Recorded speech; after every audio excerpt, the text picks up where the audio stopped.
Les banques vous parlent de crédit comme des solutions magiques, mais la vérité c'est qu'elles veulent que vous restiez endetté pour maximiser leurs profits. Je suis conseiller en investissement financier et je travaille avec des banques, je travaille avec des courtiers, je travaille avec des promoteurs immobiliers, des assureurs, je travaille aussi avec des partenaires qui sont dans le milieu de la finance et aujourd'hui je vais vous montrer quelques pièges cachés des banques et aussi comment vous en libérer. Le premier point c'est les crédits à la consommation.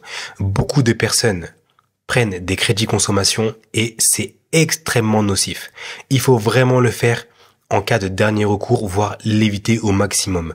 Maintenant, moi ce que je dis, c'est emprunter à bon escient. Emprunter pour quelque chose qui va vous rapporter de l'argent et pas pour vous en faire perdre. Des fois, il y a des crédits revolving et ça peut aller jusqu'à 20%. Mais est-ce que vous savez que quand vous prenez un crédit avec un taux à 20%, au bout de 5 ans, vous payez le double de ce que ça vous a coûté? Vous prenez un crédit conso de 60 000 euros sur 5 ans. Au bout de 5 ans, vous aurez déboursé 120 000 euros. Les banques se font beaucoup d'argent avec les crédits consommation. Et le deuxième point, les frais cachés. Imaginez que vous changez d'avis. Vous avez pris un crédit conso. Il vous reste 20 000 euros à rembourser et vous dites, bon, j'ai les sous, ça y est, je vais rembourser par anticipation. Est-ce que vous savez que vous avez des frais pour ça aussi? Vous avez des frais pour un remboursement anticipé. Ça peut être des assurances emprunteurs, des pénalités pour remboursement anticipé. Pour ceux qui sont intéressés, j'ai fait un PDF interactif sur lequel je vous explique aussi quelques conseils et aussi quelques détails sur les banques et sur comment optimiser son assurance emprunteur et récupérer peut-être plusieurs dizaines de milliers d'euros. En tout cas, comment vous faire gagner plusieurs dizaines de milliers d'euros rien qu'en changeant d'assurance emprunteur. Donc, optez pour une assurance emprunteur qui offre les mêmes garanties avec un prix inférieur ou alors plus de garantie ou au même prix. Chaque ligne de votre contrat est conçue pour faire gagner de l'argent à votre banque. Troisième point, la dépendance au crédit.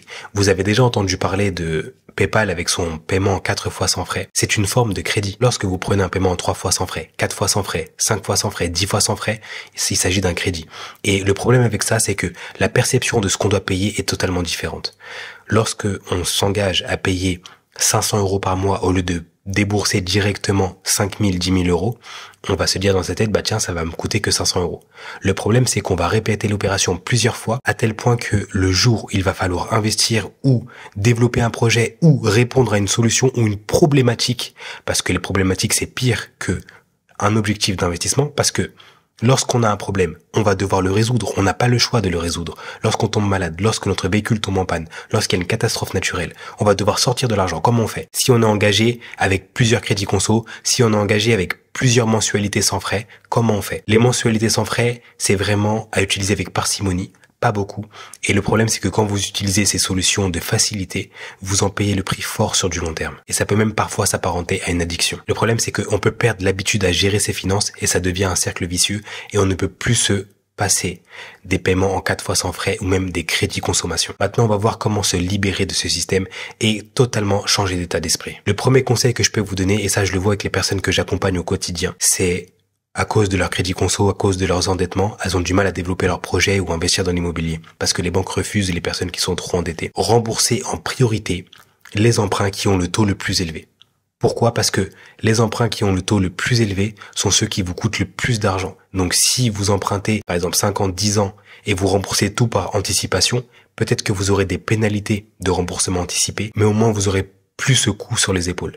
Donc si vous avez plusieurs crédits conso, ça peut être intéressant soit de faire un regroupement crédit ou soit de rembourser en priorité le prêt qui a le taux le plus élevé. C'est la meilleure stratégie pour réduire vos charges. Le deuxième point, c'est investir en priorité. Vous savez, même si vous pouvez pas mettre beaucoup d'argent de côté, c'est pas grave. J'ai des clients qui gagnent moins bien leur vie que d'autres, mais vous savez, l'argent qu'on gagne par mois n'est pas synonyme de la richesse qu'on a. Vaut mieux gagner 1 500 euros par mois et pouvoir placer 200 euros par mois de côté, même si c'est très difficile, j'en ai conscience, plutôt que de gagner 5-6 000 euros par mois net et de ne placer que 50 euros, voire 0 euros par mois de côté et voire même prendre des crédits conso parce qu'on a la capacité de le faire. Il vaut mieux gagner 1 500 euros à 2 000 euros par mois net et mettre 200 euros par mois de côté dans des investissements dans des actifs, par exemple dans un PEA, dans une assurance vie ou dans l'immobilier, que de gagner 5-6 000 euros par mois net et de tout dépenser dans des crédits conso ou même des paiements en 4 fois sans frais. Le troisième point, c'est la renégociation des taux. Vous pouvez négocier vos taux à tout moment. Les banques, elles aiment pas trop en parler parce qu'elles savent que si elles le font, vous allez peut-être oser leur demander. Mais osez justement, osez renégocier les taux. Vous avez souscrit avec la banque, les taux ont évolué, chaque année les taux évoluent, même des fois tous les semestres et en fait, faut rester à jour sur les actualités économiques. Vous voyez que le taux a baissé. Mais renégocier. J'entends souvent des personnes dire que lorsque les taux sont élevés, j'achète pas. Mais si, au contraire. Parce que quand les taux sont élevés, les vendeurs ont du mal à trouver des acheteurs parce qu'aucun acheteur souhaite acheter avec un taux élevé. Et donc, ils vont baisser leur prix. Et donc, vous achetez un bien immobilier moins cher avec un taux élevé. Vous l'achetez, c'est pas grave.